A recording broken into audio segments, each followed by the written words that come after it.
Direto, acho que já foi.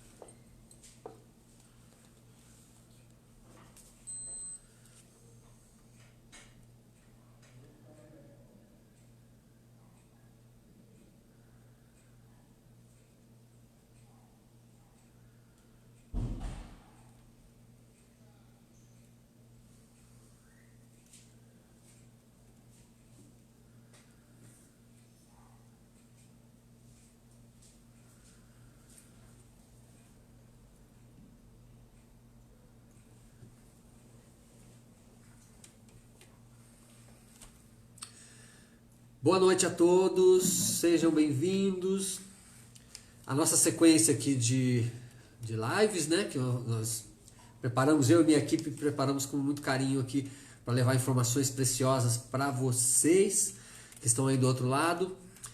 E ontem falamos um pouco sobre a diferença entre a mente saudável e a mente doente, né?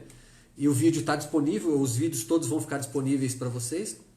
Se não der para acompanhar no dia, pode ver depois, ok? E para quem não me conhece, eu sou o professor Almir de Carvalho, sou pós-graduado em Yoga e também sou especialista em medicina tradicional chinesa. Estudo neurociências, estudo a saúde já faz mais de 20 anos e sou palestrante também. E agora temos aí então essa semana de lives aí para que vocês possam desfrutar, né, de um conhecimento bastante poderoso, né, envolvendo a mente, envolvendo o corpo e a saúde de uma forma geral. Como eu disse ontem, né, a gente tem um desejo muito parecido, né? O ser humano tem uma vontade, um desejo muito parecido, que é ter paz de espírito, né? E para ter paz de espírito é muito importante que a gente tenha um controle sobre a nossa mente, né? E o que não é fácil, né? Então, mas existem algumas ferramentas poderosas, né? Eu aprendi muito isso com o yoga, com a prática do yoga, que eu já faço há muito tempo, e vejo que tem bastante resultados efetivos no sentido de controle da mente. Porque na verdade o yoga ele pretende mesmo na sua essência fazer com que a gente tenha um pouco mais de controle sobre a nossa mente, né? Que a gente possa gerir essa coisa poderosa chamada de mente, chitta, né? Como se diz na filosofia do yoga. Porque o nosso corpo simplesmente ele responde ao nosso estado psicológico, né? Então o corpo é como se fosse um amontoado de células que tem ali um propósito, né? O nascimento, a manifestação, né? Um propósito de produzir experiências na nossa alma, né? Quando a gente chega nesse mundo, né? E vai habitar um corpo e a gente vai ter experiências aí por muitos anos, algumas boas, outras ruins, mas de qualquer forma o propósito é adquirir experiências. E nesse período, entre o nascimento e quando a gente deixa esse grande teatro da vida, né, a gente vai experimentar uma série de coisas. Mas a gente percebe que uma das coisas mais difíceis da gente controlar ou da gente gerir é realmente a mente, né? Então eu pretendo passar para vocês aí informações importantes para que vocês adquiram esse controle e possa ter mais felicidade, né? O assunto específico de hoje vai ser sobre a ansiedade. A ansiedade é um incômodo, digamos assim, né? Que acontece em algumas circunstâncias, né? Quem já não sentiu ansiedade? E agora, na época da pandemia, a gente tem aí o aflorar desse sentimento, né? Que pode gerar alguns desequilíbrios, algumas doenças, ou o que é mais complicado, colocar para baixo o nosso sistema imune, né? E que agora, nessa época de pandemia aí, desse vírus, né? É tão complicado a gente ter o nosso sistema de defesa baixo, né? Então, controlar a ansiedade é importante para que a gente mantenha o nosso sistema imune como um exército, né? Protegendo a gente de dentro para fora, né? Ou seja, um invasor, seja vírus, seja bactéria, seja qualquer agente agressivo, ou mesmo aqueles que se formam dentro do corpo, o nosso sistema imune ele já tem um preparo já para combater tudo isso, desde que a gente esteja com a nossa mente calma, claro, porque o sistema imune funciona quando a gente está com a mente calma, porque o corpo também está calmo e as defesas nossas ficam afloradas, né? Então, o que é interessante é assim, quando eu fiz minha pós-graduação, o tema de trabalho final foi exatamente sobre a ansiedade. Então, o que eu pesquisei? Eu queria saber até que ponto as práticas respiratórias do yoga, né, chamado de pranayamas, poderiam reduzir o estado de ansiedade da gente, né? E nesse caso, eu estudei duas características da ansiedade. Uma delas é considerada normal e é necessário para a vida. É necessária para a vida. E a outra é considerada patológica. Então é importante a gente saber a diferença entre as duas para ver se nós estamos no estado de ansiedade normal ou se estamos no estado de ansiedade patológico, né? Para exatamente poder tomar as devidas providências aí. E realmente foi um trabalho muito interessante e eu tive ali as respostas que eu imaginava, até pela minha prática já de yoga que eu tinha. Eu imaginava que os pranayamas, né, teriam um efeito importante sobre a ansiedade. Então eu reuni um grupo de pessoas, fizemos um teste junto com uma psicóloga que aplicou um teste que media os dois tipos de ansiedade, o estado de ansiedade e o traço de ansiedade, né? E aí então, no final, depois de 3 meses fazendo práticas aí 3 vezes por semana, na hora que nós fizemos o resultado final com a estatística, concluímos que realmente todas as pessoas que participaram reduziram tanto o traço quanto o estado de ansiedade. Isso foi bastante gratificante, né? E a partir daí eu criei palestras e conteúdos, né, para a gente poder entender um pouquinho melhor essa questão do estresse, da ansiedade, como que age no corpo, né? Então, o que é o estado de ansiedade? Então vamos lembrar você que está aí assistindo, quando você teve algum tipo de desafio, né? Qualquer que seja, algo que você iria participar que iria te desafiar a sua integridade, ou mesmo desafiar fisicamente, né? E que você estava então em contato com essa questão, como você se sentiu antes de chegar à questão? Então a gente sente aquele desconforto interno, né? É chamado também de borboleta no estômago, né? Então começa ali aquela inquietação, às vezes transpira nas mãos, né? A respiração fica um pouquinho curta. Então a ansiedade é realmente uma inquietação. Só que o estado de ansiedade perante essas situações, que vocês podem lembrar aí, né? Uma prova importante, um discurso, uma subida de cargo na empresa onde você teria que se expor, né? Ou encontro com uma pessoa querida, uma amada, ou a espera de encontrar um familiar que você não vê há muito tempo. Então questões que são naturais da vida e que provocam um estado de ansiedade. Então essa ansiedade é normal, a gente não pode dizer que ela é ruim. Então esse é o estado. Ou seja, depois que concluiu a situação desafiadora ou inquietante, é natural que a gente volte ao estado de relaxamento. Aquela ansiedade passe e a gente volta ao estado de relaxamento. Interessante notar que quando a gente está sob a ação da ansiedade, pelo fato da respiração acelerar um pouco, ela já conduz também a acelerações de pensamento, né? Isso gera um pouco mais de gás carbônico no corpo, né? Porque a respiração acelera, talvez ela fique um pouco mais curta, entre menos oxigênio e produza mais gás carbônico. E isso vai interferir no metabolismo do estômago, dos intestinos, em funções importantes do corpo que precisam de um ritmo natural de expressão. Principalmente a questão digestiva que tem ali todo um tempo da natureza dentro da gente quando a gente come alguma coisa. E aquilo tem um tempo de digestão. Mas que a ansiedade ela perturba um pouco essa questão aí. Mas quando passou o estado natural de ansiedade, desses que a gente já comentou, o nosso corpo, a nossa mente volta para o estado de equilíbrio e essa energia que estava ali dispersa na ansiedade, ela vem para o centro e a gente fica bem. E o sistema digestivo volta a funcionar normal, o sistema endócrino, circulatório, tudo aquilo que precisa para a gente ter uma boa saúde, né? E o traço de ansiedade é quando a gente fica constantemente ansioso, independente de existir algum fator externo real, presente ou não. E aí sim, então, esse estado, esse traço de ansiedade é uma característica que a pessoa acaba adquirindo, em que ela diz assim, eu sou ansioso ou eu sou ansiosa.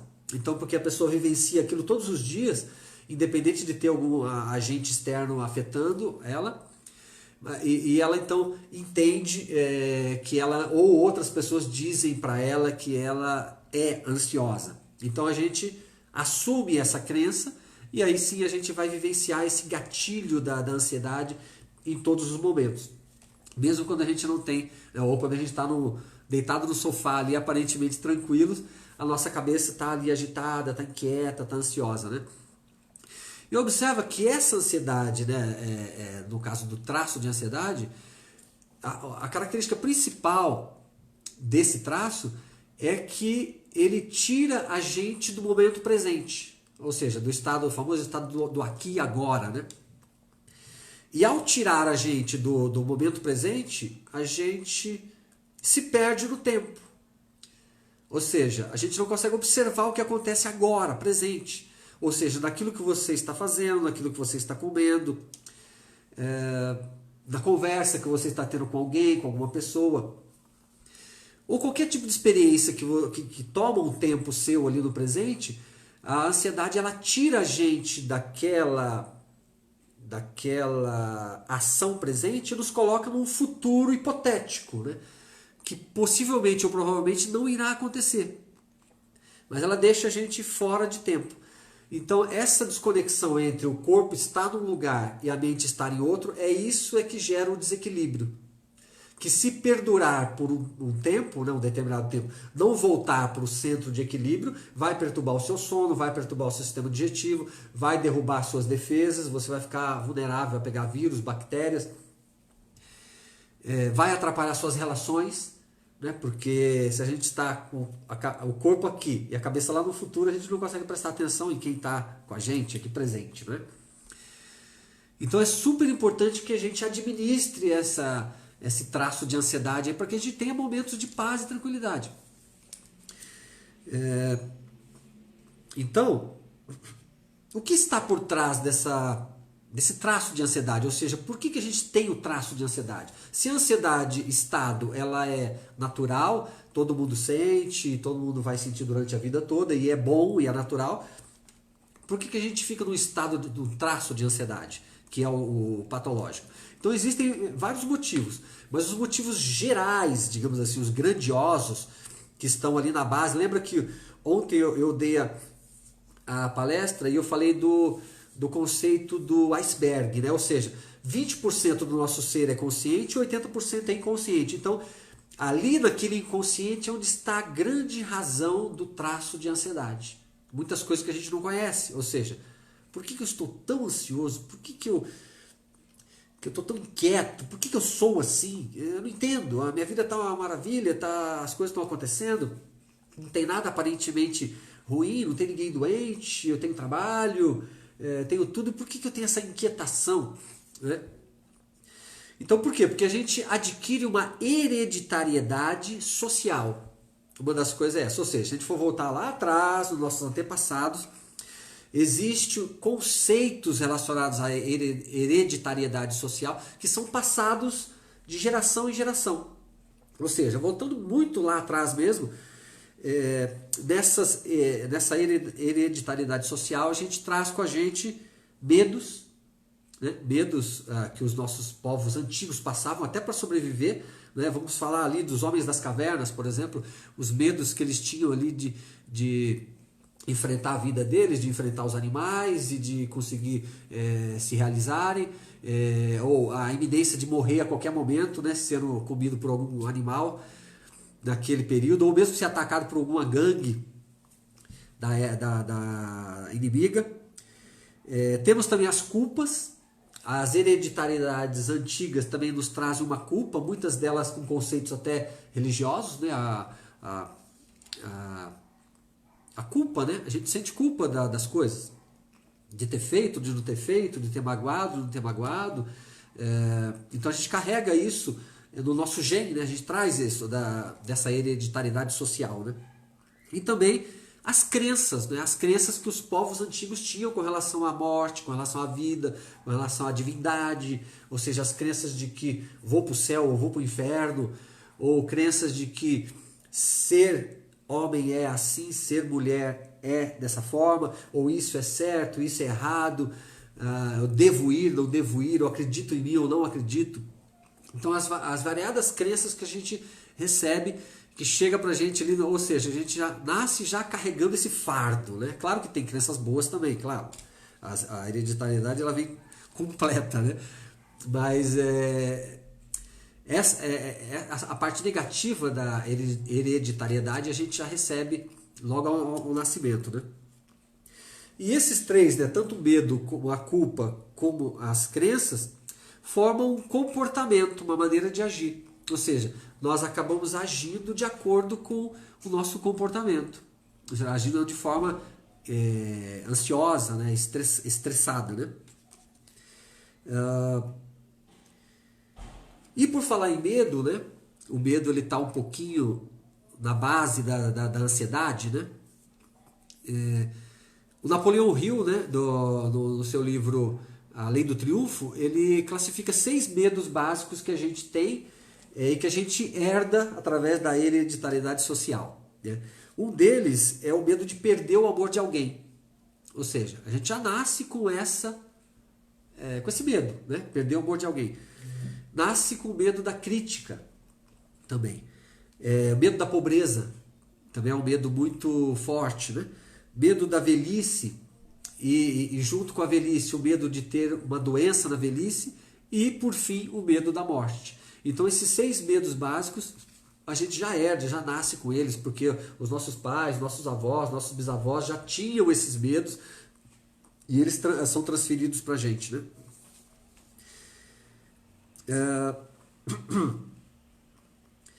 E também nós temos a hereditariedade física, que também herdamos dos antepassados, ou seja, os antepassados que foram comidos vivos, que sofreram violências de tudo quanto é tipo, física, psicológica.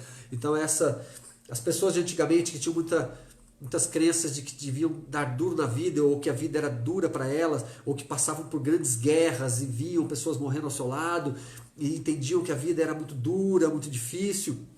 Então, fisicamente, a gente herda traços de tensões que estão nas próprias células mesmo e que passam para a gente. Então, ali estão no nosso subconsciente, no nosso inconsciente, né, esses 80%. E aí, então, eles estão ali como memórias, como inputs do nosso DNA e que ficam emitindo informações para a nossa mente ali dos medos, da agitação, de tudo isso que eu falei. Então, essas crenças que vêm dos nossos antepassados, é interessante, tem uma historinha que explica bem essa questão da crença aí, que a gente absorve a crença e depois repete ela, né? Então, tinha um casal, né, e a esposa fazia ali um peixe muito gostoso, colocava lá numa bandeja, só que ao fazer o peixe ela cortava o rabo e cortava a cabeça do peixe, né? E punha lá para fazer.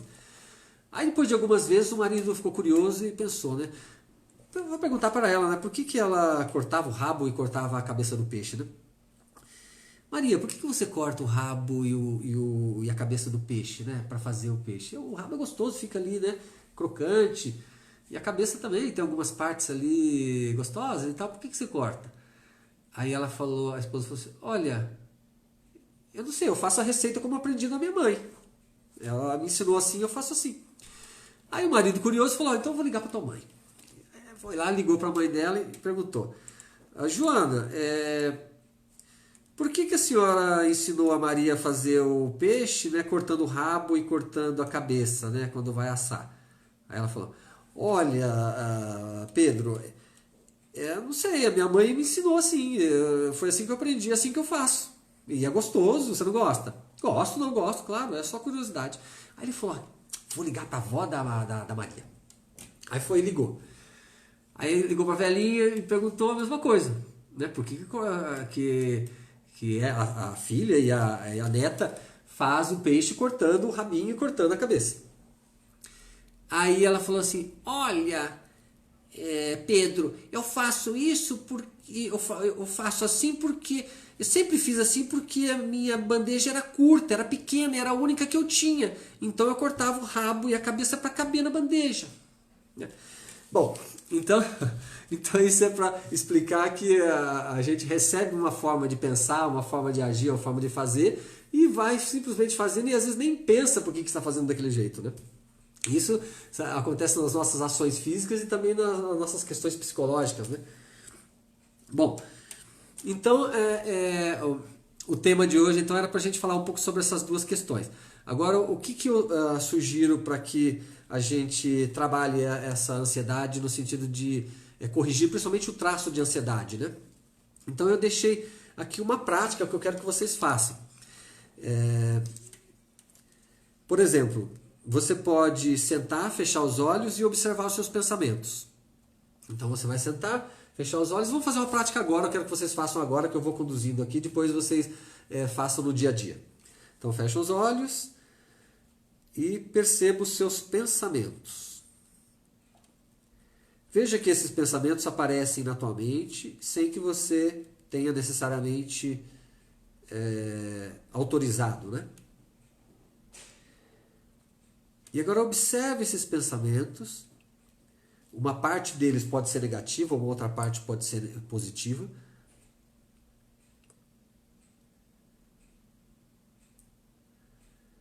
Só que você vai observar esses pensamentos e não vai julgar, não vai classificar que os pensamentos são negativos e são positivos. Simplesmente aceite eles.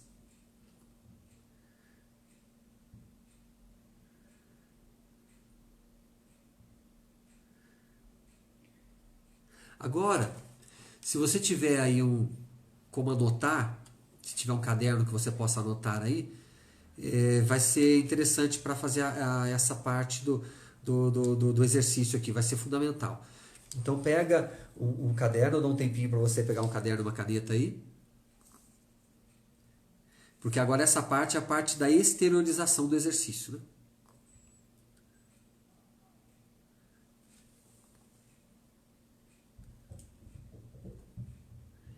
Ok, pronto, vamos lá. Então, fecha os olhos novamente, observa os seus pensamentos. E agora, cada pensamento que você perceber na tua mente, você escreve ele. Qualquer um. Isso não bloqueie, assim, do tipo, esse eu não posso escrever. Esse eu acho que é errado. Esse eu não quero. Não pense assim. Escreva o pensamento que aparecer na mente, espontaneamente.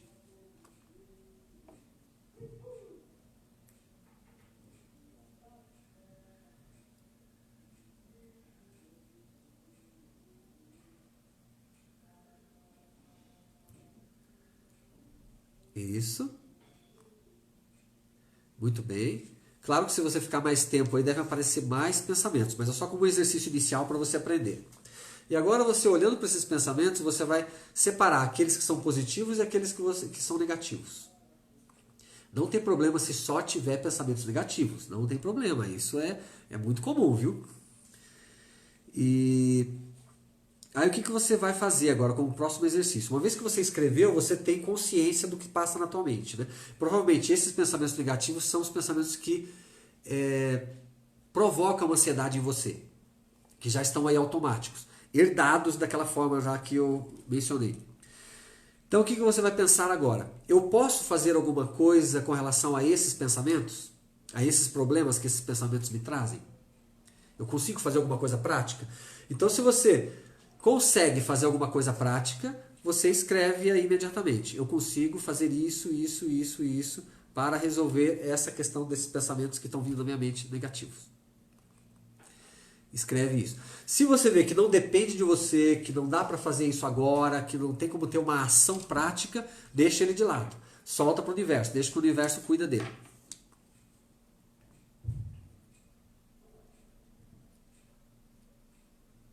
Ok.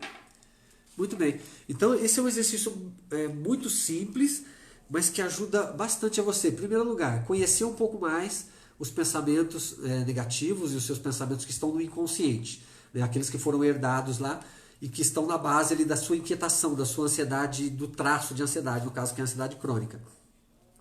E outra que você consegue fazer alguma coisa, né? Porque a coisa mais ruim que há entre você ter os pensamentos ou ter a ansiedade é você ficar impotente perante elas, ou seja, aquelas emoções estão dominando a sua vida, né? E também porque a própria ansiedade pode trazer outras emoções que vão formar ali uma família enorme de emoções pesadas para você administrar. A ansiedade pode trazer um medo, pode trazer uma raiva, pode trazer uma culpa, pode trazer outras coisas.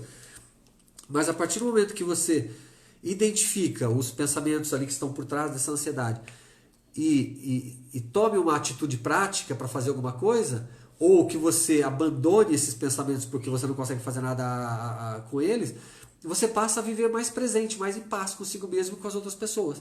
E isso é um exercício diário. Tá bem? Então, espero que vocês tenham gostado do assunto e do exercício.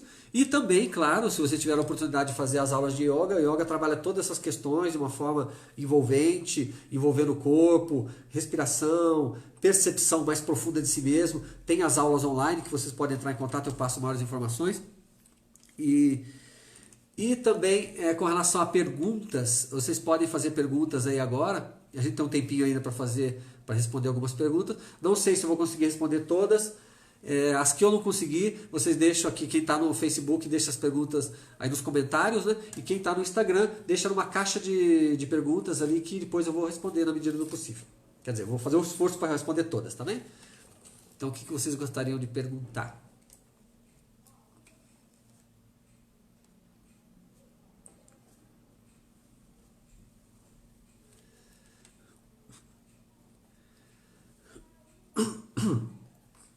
Suni Jonathan pergunta, Almir, como lidar com as pessoas ansiosas?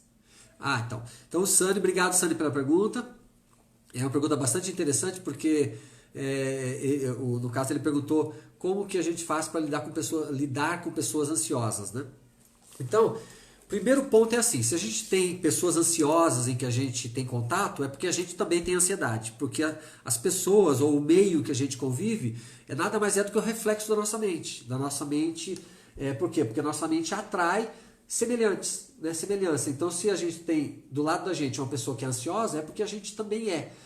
Então, se você fizer, o que você deve fazer? A primeira coisa que a gente faz é criticar, né, o outro, porque é muito mais fácil a gente criticar a ansiedade do outro que a gente corrigir a nossa, né? Então, se a gente passar a olhar a nossa ansiedade, corrigir ela, diminuir, pelo menos, através desses exercícios que eu falei e de outros, a gente passa a ver a outra pessoa com menos característica ansiosa. Isso parece mágico, mas é o que acontece, porque as emoções, os pensamentos e o corpo são aglomerados de energia, alguns mais densos, como o corpo, outras mais sutis, como a emoção e pensamentos, né? E aquela que é mais sutil de todas, que é o espírito. Mas todas essas energias, elas podem ser transmutadas, transformadas. E elas vão ser transformadas a partir do momento que você muda a sua forma de ver a si mesmo e ao outro. Então, como lidar com uma pessoa ansiosa? Veja a ansiedade que você tem, veja que respostas que você tem com aquela pessoa, como você julga, como você critica ela, para você voltar para dentro, transformar a sua energia interior, e aí sim você vai passar a ver a pessoa menos ansiosa do que você achava que era. Tá bem? Tem mais uma pergunta? Como ajudar uma pessoa ansiosa? Como ajudar uma pessoa ansiosa? A próxima pergunta. Orientando ela, né, a fazer práticas que são contrárias à ansiedade, né? Por exemplo, ter um tempinho para ela caminhar, né? Ou para ela ir num parque, para fazer uma atividade física relaxante, né? E também para ela ter um pouquinho mais de tempo para si, né? Muitas vezes as pessoas ansiosas, elas estão sempre querendo alguma coisa externa, né? E que as conforte, né? Que as faça se sentir bem. Mas é importante a gente ter um momento de solidão também, né? Porque a solidão faz a gente crescer muito, na solidão faz a gente entrar em contato com as nossas questões mais internas e abre uma possibilidade da gente retrabalhar mesmo as nossas emoções, né? Então orientar a pessoa para ter um momento para ela, para ter um momento de relax, né? E agora eu sei que é um pouco mais difícil nessa época da pandemia, mas por exemplo, ler um livro que você goste, né? Faça um exercício da maneira que for no prédio da sua casa, mas alguma coisa. E respirar fundo, né? Respirar fundo também. Ao acordar, não acorde já no piloto automático, respira fundo, espreguiça um pouquinho e depois sai. A ansiedade não deve se tornar uma coisa automática, ela deve acontecer só naqueles momentos em que a gente tem fatores reais acontecendo, né? Tá bem? Simone pergunta como deixar de ficar ansiosa. Como deixar de ficar ansiosa? As perguntas vão seguindo ali mais ou menos o mesmo padrão, né? Porque precisa fazer algumas práticas realmente. A ansiedade não vai embora por si só, porque a ansiedade, como eu disse, é um hábito e é uma herança que nós trazemos. Então precisa fazer alongamento, fazer práticas relaxantes, se alimentar direitinho, né? Procurar comer direitinho, não abusar de certos alimentos, praticar meditação, fazer yoga. E fazer aquele detalhe que eu disse ontem na palestra de ontem também, procurar frear as ações da ansiedade, né? Aqueles pensamentos que costumam vir na mente, ao invés de você dar corda para eles e já agir automaticamente, pare um pouco, respire fundo, espera. Se der para você fazer alguma coisa no momento, faça. Se não der, espere para fazer depois. Vai caminhar, vai fazer alguma outra coisa, porque isso vai fazer você aos poucos administrar a sua mente e a ansiedade vai diminuir bastante. Tudo bem? O que mais? A Ariadne perguntou, Almir, tem algum exercício de respiração? Tem um exercício bastante simples que eu ensino para os meus alunos, que é muito simples, mas muito importante, porque é um exercício de polarização, de respiração, que vai ajudar a equilibrar os dois lados do cérebro. E quando a gente pensa em equilíbrio dos dois lados do cérebro, a gente pensa em harmonia interior. E a harmonia interior ajuda a reduzir a ansiedade. Então você pode usar o indicador e o polegar de uma das mãos, fechar uma narina e inspirar pela outra. Essa que está aberta. Agora você fecha e solta pelo outro lado. E o lado que saiu é o lado que o ar vai entrar. E depois soltamos pelo outro lado. Isso. É muito simples. Se você fizer essa respiração de 3 a 5 minutos, você vai perceber uma diferença imensa na sua ansiedade, como ela vai baixar bastante. Mas ela não deve ser feita quando você está sob um estado de ansiedade mais forte. Porque a hora que você for tentar se concentrar na respiração, você não vai conseguir. O ideal é que você faça ali a hora que você acordar, que está mais tranquilo, faça, para você treinar e já diminuir a ansiedade ao longo do seu dia, tá bom? O que mais? Raquel comentou, minha ansiedade só passa com exercício respiratório. Eu faço esse. Quem que perguntou? Não, a Raquel comentou, minha ansiedade só passa com esse exercício respiratório. Sim, então, a Raquel, ela comentou aqui que a ansiedade dela passa com esse exercício respiratório. É bem interessante, porque realmente tem um efeito muito importante a respiração, né? Tem mais alguma aí? A Amanda disse, quando a crise de ansiedade é física, com taquicardia, sudorese, até pânico, devemos entrar com ansiolítico ou os exercícios ajudam nesse momento de crise? Olha, é interessante. A Amanda perguntou se quando está com o efeito físico forte da ansiedade, taquicardia, transpiração, a pressão pode até subir e tudo, você deve fazer o exercício físico e deve tomar medicamento, né? É claro que, por exemplo, a ansiedade, quando ela passa de um certo ponto e ela está incontrolável e começa a mexer com pressão e com outras coisas assim um pouco mais perigosas, digamos assim, fisicamente, tem que sim tomar medicamento, precisa tomar. Se ela está num nível baixo, né, uma inquietação, uma taquicardia leve, tudo, você realmente consegue controlar com práticas relaxantes, né, dá para segurar. Mas aí depende do nível que tiver. Se a pessoa já tem um histórico de pressão alta, ou se já tem um histórico mais crônico psicológico, isso tudo tem que avaliar cada um, né? Mas de qualquer forma, o exercício respiratório, a prática do yoga, a prática de exercícios relaxantes sendo feitas diariamente, com uma rotina, com certeza vai diminuir esses efeitos físicos, porque o físico nada mais é do que a expressão da mente, né? Ele só está respondendo àquilo que está se passando na mente. Porque você imagina que se você está com a mente calma, não há lógica de o corpo estar perturbado se a sua mente está calma, não tem lógica nisso, né? Para Deus, para a natureza, para o universo não há lógica, as coisas estão sempre em conjunto, né? É que pensar na mente é muito mais difícil do que a gente sentir o corpo ali com o efeito da ansiedade, né? Tá bem? Tem mais alguma? A Simone, ela comentou, estou cuidando muito de mim, mas problemas externos atrapalham, melhorando com sua aula. Engraçado, fiz um movimento que você passou na aula do dia, acho que meu inconsciente lembrou das aulas. Ah, ok. Então, isso é interessante que a Simone falou, né? Que ela teve um efeito de melhora, assim, por estar fazendo aula. Então, com as questões externas que afetam a gente, vamos dizer que você está calmo, mas tem alguém ou uma situação muito agitada que acaba tirando você do sério e você fica agitado também, né? Então, o que acontece é assim, a gente não consegue mudar o nosso mundo exterior, a gente pode mudar só o nosso mundo interior. Muito menos as pessoas. Então, e que com certeza, quando você muda o seu mundo interior, o seu mundo exterior passa a ser diferente também. Então, aquelas pessoas que você via que eram muito agitadas, muito nervosas, aquele ambiente cheio de pressão, é como eu disse, é mágico. Você passa a ver essas coisas com outros olhos e ter um melhor relacionamento com elas, né? Então, tudo é como você se vê. E a Simone disse que na hora lá de uma pressão, de um conflito que ela ia ter ali, ela lembrou de alguma coisa que a gente falou na aula ou que ela percebeu na aula ali, e ali na hora ela observou uma diferença no ambiente. E isso é interessante, que é a tal de cair as fichas, né?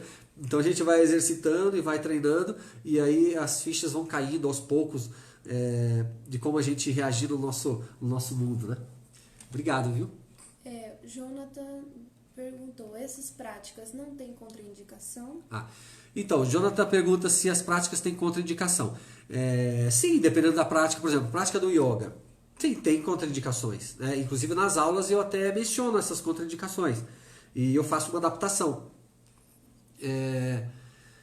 Então, agora, práticas leves, respiratórias, não tem contraindicação. Qualquer pessoa pode fazer, né? E respirar fundo é um ato humano, né?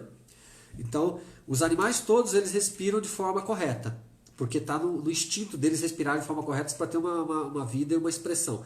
O ser humano também respira, mas o bebê respira correto. Depois que a gente cresce, a gente perde essa capacidade, né?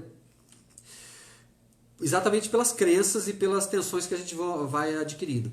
Mas respirar é um ato natural. E se você respira mais fundo, você tende a trazer a mente para a tranquilidade. Agora, algumas práticas de yoga, sim, têm contraindicações. Mais alguma coisa? Não? Terminou? Gente, muito obrigado. Se tiver mais perguntas no Facebook, manda lá nos comentários.